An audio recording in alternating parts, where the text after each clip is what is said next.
Hello, नमस्कार। तो आज हम बात करेंगे इंटरनेशनल ट्रेड यानी व्यापार के बारे में। ये बेसिकली डिफरेंट कंट्रीज के बीच गुड्स और सर्विसेज का एक्सचेंज होता है। अब इमेजिन कीजिए, आपके एक दोस्त जा रही हैं पेरिस, जा सकती है। अब आपको एक ख्याल आया कि आपको चाहिए आईफिल टावर। जी नहीं, आईफिल टावर नहीं, आईफिल टावर के की चेन्स। जिद है तो जिद है, और की चेन्स चाहिए तो कहां से चाहिए? पेरिस से ही चाहिए। तो अब क्या करोगे? आप बोलोगे भाई ये जो 40 किलो का लगेज जा रहा है, इसमें 20 ग्राम का एक आईफिल टावर का की चेन साथ में ले आए इंडिया। पर इस जिद के आगे आपको चमका एक बिजनेस आइडिया कि क्यों ना मैं ये आईफिल टावर के की चेन्स इंडिया में बिजनेस शुरू करूं इसका। तो अब आप क्या करोगे? अब आप पता करोगे पेरिस की वो दुकान जहां से ये सारे की चेन्स आ सकते हैं। तो यहीं से शुरू होता है इंटरनेशनल ट्रेड। तो किसी भी ट्रेड के दो मेन प्लेयर्स होते हैं। पहला बायर, दूसरा seller. Buyer and seller. Buyer कौन? बायर वो होता है जो जेब से पैसे ढीले करेगा, बिल्कुल जो पैसे देता है। जैसे कि आप दोगे उस आईफिल टावर के कीचेन के लिए, अगर आपके पास पैसे हैं तो, और अगर नहीं है तो कहीं से फंड वंड करोगे। और सेलर कौन होता है? यहां आते हैं। सेलर है पेरिस का वो दुकानदार जो आपको कीचेन्स बेचेगा, अगर उसके पास स्टॉक्स हैं तो, और जाहिर सी बात है अगर उसे पैसे मिल गए तो। ये बात हुई प्लेयर्स की। अब बात करते हैं तरीकों की। इंटरनेशनल ट्रेड दो तरीकों से किया जा सकता है। पहला है एक्सपोर्ट, दूसरा है इंपोर्ट।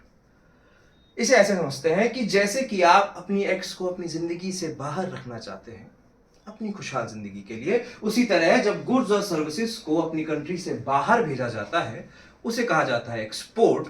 और कभी भी किसी और कंट्री से अपनी कंट्री में गुड्स और सर्विसेज आते हैं तो उसे कहते हैं इंपोर्ट। तो इसे समझते हैं हमारे पुराने एग्जाम्पल की तरह, की चेन्स।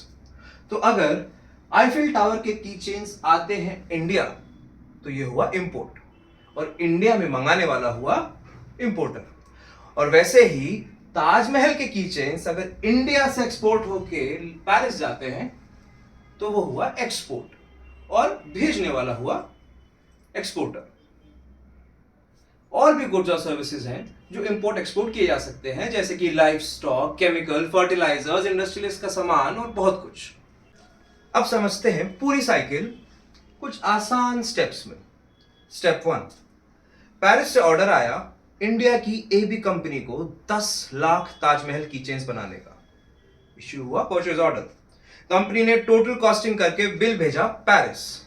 स्टेप 3, पेरिस से आया 50% एडवांस पेमेंट। जी हाँ, यूरोज आ गए इंडिया में। कंपनी ने स्टार्ट किया 10 लाख की चेन्स का प्रोडक्शन और पैकिंग। इसके बाद सारे की चेन्स पैक होकर गए लॉजिस्टिक पार्टनर्स के पास।